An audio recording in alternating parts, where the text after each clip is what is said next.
नमस्कार साथियों, अब अपने आगे सिद्धांत पढ़ते हैं कुर बुद्धि का। अभी तक अपने यूनिफैक्टर, टू फैक्टर, थ्री फैक्टर और मल्टीपल फैक्टर पढ़ लिया और फिर ग्रुप फैक्टर थ्योरी पढ़ ली थर्स्टन की। आज एक नया और सिद्धांत पढ़ रहे हैं, थ्री डायमेंशनल थ्योरी है, जो त्रिआयामी या त्रिविमीय सिद्धांत।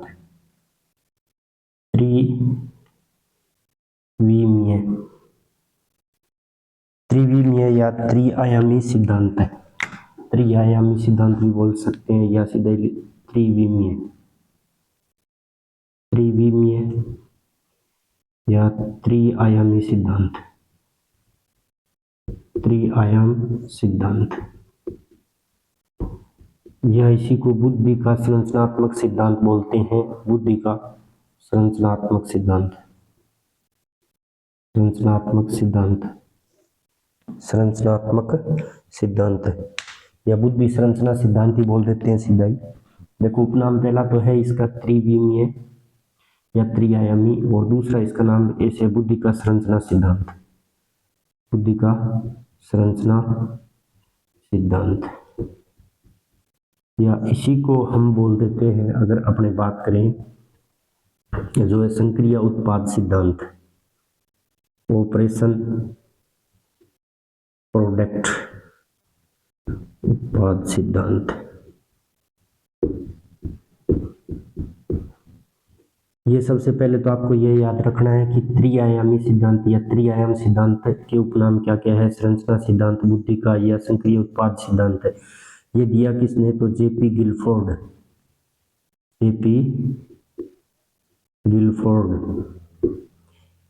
ने 1967 के अंदर ये सिद्धांत दिया था। जेपी गिलफोर्ड ये रूस के थे। कहाँ के थे? ये रूस के थे। तो इन्होंने बुद्धि की जो व्याख्या की, अभी तक अपने जब भी जो थ्योरी देखी है, कोई मानसिक योग्यता अलग अलग तरीके से बता रहा है। कोई कह रहा है टू फैक्टर थ्योरी है, कोई कह रहा है तीन, उसमें तीन से अधिक कारक मौजूद है, कोई कह रहा है मानसिक क्षमताओं के समूह पाए जा रहे हैं। जबकि गिलफोर्ड जो सर थे, इन्होंने क्या किया, बुद्धि की जो व्याख्या, बुद्धि के तीन आयाम बताए। बुद्धि के कितने आयाम बताए? तीन आयाम, या बुद्धि के जो तीन विमा बताई। कितनी? तीन विमा या तीन आयाम, बुद्धि के तीन आयाम बताए, और उनके आधार पर बुद्धि की क्या की? व्याख्या की या तीन विमा बताई। तो सबसे पहले तीन विमा है कौन कौन सी, वो याद रखनी है। पहली है संक्रिया। कौन सी है? संक्रिया, या अपने कहे तो ऑपरेशन। कौन सा? ऑपरेशन। दूसरी अगर बात करें तो वो बताई थी विषय वस्तु, कंटेंट, विषय वस्तु, कंटेंट कौन सा? और तीसरी जो बताया था वो बताया था उत्पाद, प्रोडक्ट। तो इसने तीन विमा बताई है। बुद्धि की कितनी विमा बताई है? जो त्रिविमीय सिद्धांत है, इन्होंने बुद्धि की व्याख्या किस आधार पे की है? तीन आयाम बता के और फिर इसकी व्याख्या की है। इन्होंने कहा कि बुद्धि के तीन आयाम होते हैं, मतलब पहला ऑपरेशन, फिर कंटेंट, और फिर क्या होता है? उत्पाद। और डायमेंशनल जो अर्थ होता है वो एक तरीके से कह सकते हैं आकार। क्या होता है? आकार। तो बुद्धि के एक तरीके से इसने तीन विमा बताई है। जैसे अपने 3D में लंबाई, चौड़ाई और ऊंचाई पढ़ते हैं 3D के अंदर, तो उसी तरीके से ये 3D सिद्धांत जो बुद्धि से संबंधित है, इसने क्या बताया? पहला कोई ऑपरेशन मतलब है कि आप कौन सी संक्रिया प्रयोग में ले रहे हो, कौन सी मानसिक क्रिया आप प्रयोग में ले रहे हो। जो मानसिक क्रिया प्रयोग में लेते हो वो कौन सी है? ऑपरेशन है। और जिस विषय वस्तु पे आप किस पे वो मानसिक क्रिया कर रहे हो, तो वो हो जाएगी विषय वस्तु। मतलब जिस पे आप जो भी क्रिया कर रहे हो वो विषय वस्तु होगी। और विषय वस्तु के बाद में मान लो आपके सामने कोई क्या है, समस्या उपस्थित है, तो आप कोई उस पर मानसिक क्रिया कर रहे हो। मानसिक क्रिया कर किस पे रहे हो? कोई समस्या उस पे कर रहे हो, और समस्या के उपरांत है जो आपको उसका समाधान मिलेगा, तो वो किस रूप में मिलता है? उसको क्या कहते हैं? प्रोडक्ट। तो ये हो गया उत्पाद। तो याद रखना प्रोडक्ट, ठीक है। तो सबसे पहले ये देखते हैं, जो इसने ऑपरेशन बताया उसके 5 प्रकार बताए। संक्रिया के कितने प्रकार बताए? 5 प्रकार बताए ऑपरेशन के। कितने प्रकार बताए? 5 प्रकार बताइए। तो संक्रिया है क्या? तो व्यक्ति द्वारा की जाने वाली मानसिक क्रिया को ही हम क्या बोलेंगे, संक्रिया बोलेंगे। भाई व्यक्ति है वो कौन सा ऑपरेशन कर रहा है अपने बुद्धि में से, ठीक है, मानसिक व्यक्ति द्वारा की जाने वाली मानसिक क्रिया को ही हम क्या बोलेंगे, ऑपरेशन बोलेंगे। तो इसने ऑपरेशन के 5 प्रकार बताए हैं। कितने प्रकार बताए हैं, 5 है। पहला बताया संज्ञान, संज्ञान या इसी को अनुभूति कह सकते हैं। दूसरा बताया इसने अभिसारी चिंतन, कौन सा बताया, अभिसारी चिंतन। और एक बताया अपसारी चिंतन, कौन सा, अपसारी चिंतन।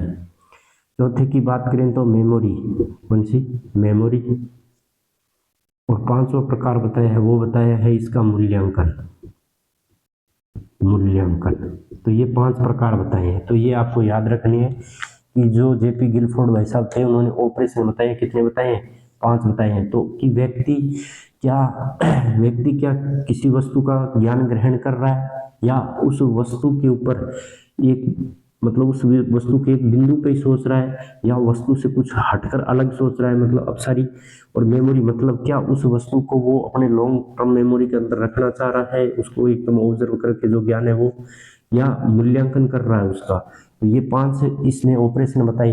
तो व्यक्ति है वो 5 ऑपरेशन करेगा, कौन कौन सा, संज्ञान, विसारी, अपसारी, मेमोरी और मूल्यांकन। दूसरा इसने विषय वस्तु बताई। तो विषय वस्तु अभी बताया था मैंने कि विषय वस्तु होती क्या है। विषय वस्तु मतलब जिस पर मानसिक क्रिया कर रहे हैं वो विषय वस्तु। तो विषय वस्तु के इसने 4 कारक बताए। कितनी बताई विषय वस्तु, 4 बताई। वो भी आपको याद रखना है। कंटेंट के रूप में इसने कितने बताए, 4। कि वस्तु वो विषय वस्तु क्या आकार के रूप में है, क्या आकार के रूप में है विषय वस्तु है वो, किसके रूप में, कि वो कोई आकार के रूप में है आपके पास सामने, आकार के रूप में है क्या, मतलब फिंगर के रूप में है, या आप जो विषय वस्तु है वो एक कोई संकेत के रूप में है, सांकेतिक संकेत है, क्या वो विषय वस्तु है वो शाब्दिक है, आपके पास में जो चीज पहुंच रही है वो क्या शब्दों शाब्दिक पहुंच रही है, क्या वो विषय वस्तु व्यवहारिक है, व्यवहारिक है। तो ये 5 विषय वस्तु बताई।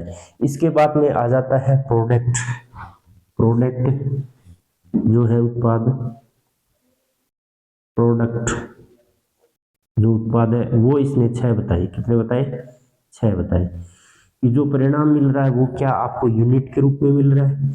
इस संक्रिया मतलब सबसे पहले आप इन 5 में से क्या करोगे, कोई ऑपरेशन प्रयोग में करोगे, और वो करोगे किस पे, विषय वस्तु पे करोगे। और विषय वस्तु पर प्रयोग करने के बाद में जो रिजल्ट निकल के आएगा प्रोडक्ट के रूप में, वो क्या आपको इकाई के रूप में मिल रहा है परिणाम, क्या आपको वो पद्धति के रूप में परिणाम मिल रहा है, क्या वो एक वर्ग के रूप में परिणाम मिल रहा है आपको, या वो कोई पहली चीज सीखी है उसका स्थानांतरण ट्रांसफर किया है, केवल स्थानांतरण, क्या उसके अंदर कोई अर्थ निहित है, संबंध के रूप में प्रकट हुआ है वो, या कोई संबंध के रूप में प्राप्त हुआ है। छठा कि उसके अंदर कोई निहितार्थ है, मतलब अर्थ निहित है या नहीं है, या हास्य भी बोल देते हैं, ठीक है। तो इसने इसके कितने बताए, 6 बताए। तो प्रोडक्ट के रूप में इसने प्रोडक्ट के प्रकार बताए वो 6 बताए, और विषय वस्तु के कितने प्रकार बताए, 4 प्रकार बताए, और संक्रिया के कितने बताए, 5। कब बताए, 1967 के अंदर, 1967 के अंदर जेपी गिलफोर्ड ने, किसने बताया ये सिद्धांत किसने दिया, गिलफोर्ड ने। तो जेपी गिलफोर्ड ने बताया, ये रूस के मनोवैज्ञानिक थे। इन्होंने बुद्धि का जो त्रिआयामी या त्रिविमीय सिद्धांत दिया, और उसने ये कहा कि बुद्धि है, बुद्धि की 3 विमा बताई। और कौन कौन से बताई, ऑपरेशन, ठीक है। सबसे पहले ऑपरेशन किस पे कर रहे हैं, जो कंटेंट, और कंटेंट पर जब ऑपरेशन अप्लाई करते हैं और उसके बाद में जो आपको रिजल्ट मिलता है वो प्रोडक्ट के रूप में। तो इसने ऑपरेशन है वो 5 प्रकार के बताए हैं, जिसके अंदर संज्ञान है, अभिसारी है, अपसारी है, उसके बाद में मेमोरी है और मूल्यांकन है। ये 5 प्रकार बताए किसके, ऑपरेशन के। उसके बाद में जो कंटेंट है वो क्या आपको एक आकृतिक के रूप में या आकार के रूप में प्राप्त हो रहा है। कोई विषय वस्तु है वो कोई आकार के रूप में, उसकी प्रकृति कैसी है, आकार का मतलब उसकी प्रकृति कैसी है। दूसरा कि वो कोई संकेत या चिन्ह के माध्यम से आपको मिल रही है, जिससे आप कोई चीज सीखना चाह रहे हो या उसको हल करना चाह रहे हो। शाब्दिक क्या आप केवल उसको सुन ही रहे हो। ये व्यवहारिक क्या वो मतलब कोई ऐसी विषय वस्तु है आपके सामने जिस पे आप ऑपरेशन अप्लाई करना चाहते हो, अपने आप को एडजस्ट करना चाहते हो किसी परिस्थिति के अंदर, ठीक है, वो आपको एक तरीके से जो परिणाम मिलेगा वो या तो इकाई यूनिट के रूप में मिलेगा, या आपको पद्धति के रूप में, या संबंध के रूप में, या वर्ग के रूप में, या स्थानांतरण के, या उसमें कोई निहितार्थ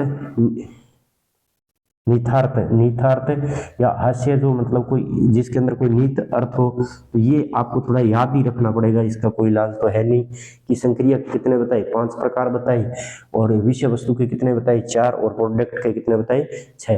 तो आप थोड़ा सिंपल तरीके से इसे याद रखने को ऐसे रख सकते हो, आपको याद तो रखना पड़ेगा संक्रिया के अंदर मतलब वो संज्ञान, उस विषय वस्तु का वो क्या ज्ञान लेना चाह रहा है, ऐसे याद रखना कि वो कोई एक बिंदु के ऊपर सोच रहा है जो उसके सामने समस्या आई है, क्या उससे हटकर सोच रहा है कुछ जो सामने विषय वस्तु है उससे अब सारी मेमोरी, मतलब क्या वो उसको हमेशा के लिए याद रखना चाह रहा है, ठीक है, या मूल्यांकन उस विषय वस्तु का वो तुलना कर रहा है, किसी तुलना करना चाहता है, ठीक है, अच्छे गलत जो भी निर्णय वो लेना चाहता है उस पर, ठीक है, और वो जो विषय वस्तु वो इतने रूप में प्राप्त हो सकती है। तो कुल मिलाकर इसने कहा कि जो बुद्धि के अंदर कारक मौजूद होते हैं ना, तो इसने इसमें संक्रिया को इससे अप्लाई किया तो वो कितने हो गए, 5 इसके, 4 इसके, ये हो गए, और 6 इसके रूप में हो गए। तो उसने कहा टोटल 120 कारक हो सकते हैं। कितने टोटल बुद्धि के अंदर 120 कारक होते हैं, कितने 120 कारक। ये कब बताए, 1967 के अंदर इन्होंने बताया कि जो बुद्धि के अंदर कारक होते हैं वो कितने होते हैं, 120। तो ये थोड़ा सा याद रखना है आपको। ये क्या थी अपना जो संक्रिया, ऑपरेशन संक्रिया। तो इसने क्या कहा, जो 1967 के अंदर की बुद्धि के अंदर है वो 120 कारक होते हैं। तो इसने क्या किया, 5 गुणा 4 गुणा 6, तो 5 तो क्या हो गया, ऑपरेशन हो गए, 4 कोई विषय वस्तु कंटेंट हो गया, और 6 के रूप में वो मतलब क्या हो सकते हैं, परिणाम प्राप्त हो सकता है अपने प्रोडक्ट। तो इसने कितने टोटल हो गए, ये 112 कारक है, ठीक है। तो इसने बुद्धि में सबसे पहले 1967 को 120 कारक बताए, कितने बताए, 120 कारक। और 1971 में संशोधन, 1977 में इन्होंने संशोधन किया, और अब की बार इन्होंने ये तो 5 ही रखा, ये तो 5 ही रखा, लेकिन ये जो विषय वस्तु कंटेंट है उसके 2 भाग कर दिए। जो कंटेंट, जो आकार है ना, कि वो प्रकृति उसकी कैसी है, कि वो आपको दिखाई दे रही है दृश्य, या आपको सुनाई दे रही है सिर्फ, इस रूप में 2 रूप में बांट दिया। तो अब ये कितने हो गए, 1 2 3 4 और 5, तो 5 हो गए ये। तो इन्होंने कितने हो गए, ये 150 कारक, 150 कारक। फिर 1977 को ये बताया कि इन्होंने कितने कारक, 150।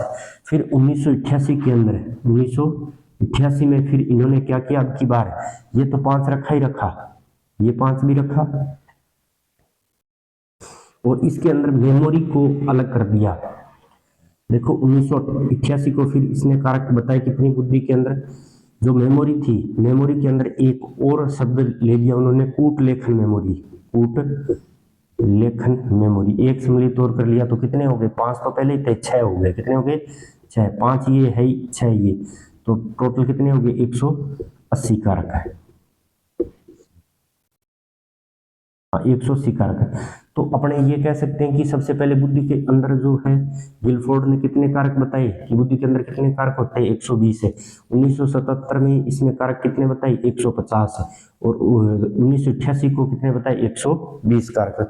तो ये काफी इंपॉर्टेंट है, और जो पुराने प्रश्न पत्र आए हुए हैं उनको जरूर देखना, उसके अंदर खूब इनमें से पूछा हुआ है कि निम्न में से कौन सा ऑपरेशन नहीं है, निम्न में से कौन सी कंटेंट नहीं है, गिलफोर्ड के अनुसार निम्न में से कौन सा प्रोडक्ट का प्रकार नहीं है। और 3 आयाम याद रखना, तो रिपीट कर देता हूं थोड़ा, 3 आयाम बताए, 3 आयाम बताए, वो कौन कौन से बताए वो थोड़ा याद रखना आप।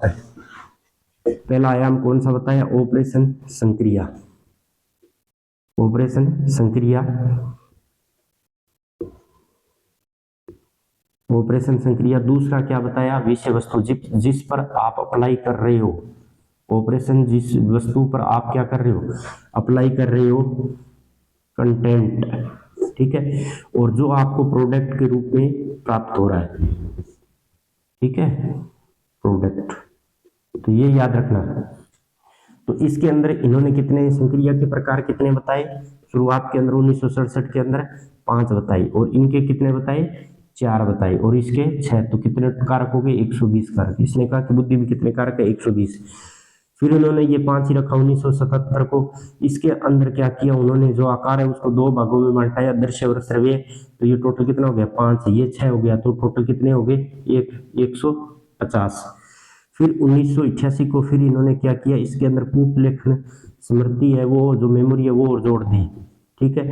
तो यहाँ पर ये कितने हो गए, 6 हो गए। अब इनको मल्टीप्लाई करेंगे कितना हो जाएगा, 180। तो एक बार ये प्रश्न खूब बार पूछा हुआ कि निम्न में से विलफोर्ड के अनुसार बुद्धि के अंदर कारक होते हैं, तो वहां पर 150 और 120 दोनों आ गए थे, तो वहां पर बोनस नंबर मिले थे क्योंकि दोनों ही मौजूद है। विलफोर्ड के अनुसार ये बुद्धि के अंदर कितने कितने कारक है, 120 भी है, 150 भी है और 180 भी है। वर्तमान के अंदर 180 मानते हैं और सबसे पहले कितने माने, 120। तो धन्यवाद, ठीक है। तो आप लाइक कर दिया करो वीडियो, जिससे मेरे को मोटिवेशन मिले, मैं आगे भी आपको ऐसे पढ़ाता रहूं और भी वीडियो बनाऊं, ठीक है। धन्यवाद।